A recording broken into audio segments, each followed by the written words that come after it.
This is the 2005 Connected Particles, Part B, question 4. Two particles of masses 3 and 5. They're connected by a light and extensible string. Length 4. Passing over this smooth peg of negligible radius. 5 kg is on a table. And it's 2.5 directly above the 5 kg mass the peg is.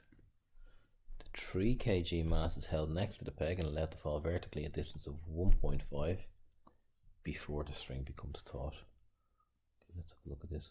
5 kg sitting on a table, going over peg, and our 3, let's say it's sitting here, and our 5, and our table.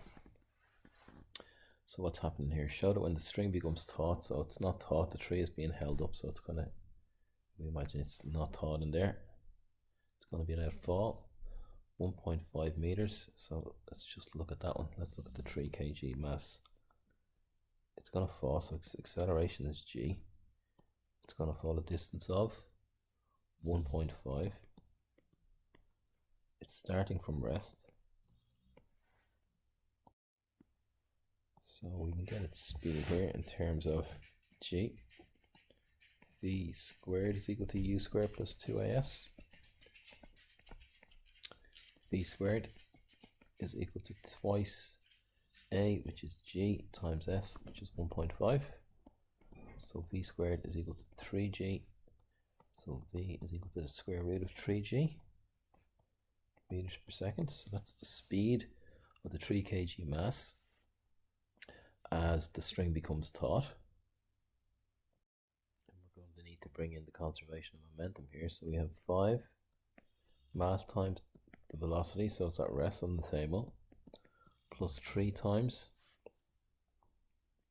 the speed, which we have, which is root 3g. That's going to be equal to 5 times the new speed plus 3 times the new speed. It's going to be the same speed, so 8v is equal to 3 root 3 g. So v is equal to 3 by the square root of 3g over 8. So that's actually what we're asked to show that with the speed of each particle. That's part 1. Part 2. Part 2, we're asked to show that the 3 kg mass will not reach the table. Well, it was 2.5 above, but let fall 1.5, so we have to show that it will not travel 1 meter. So we have, well, let's see, we need the new, let's do a diagram here just to see, will it help? We have 5t, 5g going down, 5 kilograms, aren't they? Yeah. We have 3t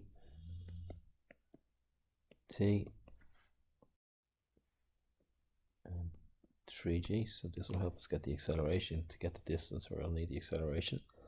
So 3 is still going down, even though it's not as heavy.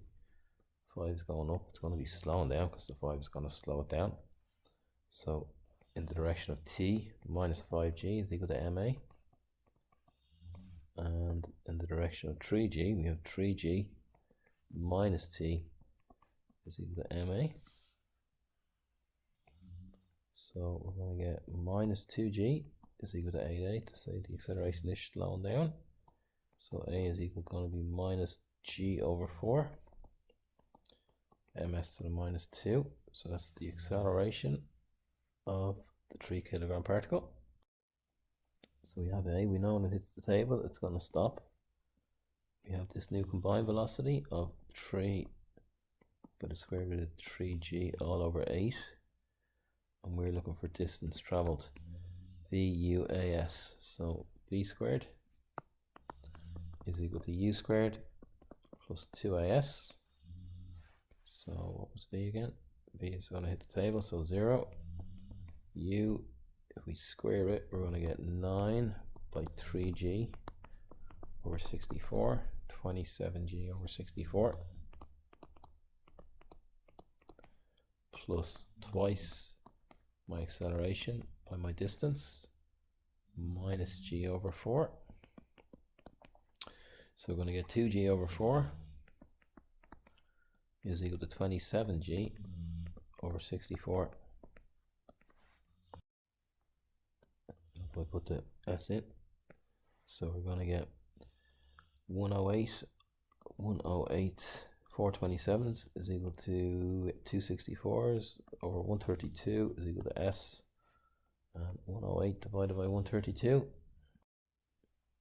so it's not 132, it's 128. It's going to give 84.375 centimeters. You can see it was less than 1 meter anyway, so therefore will not touch the table.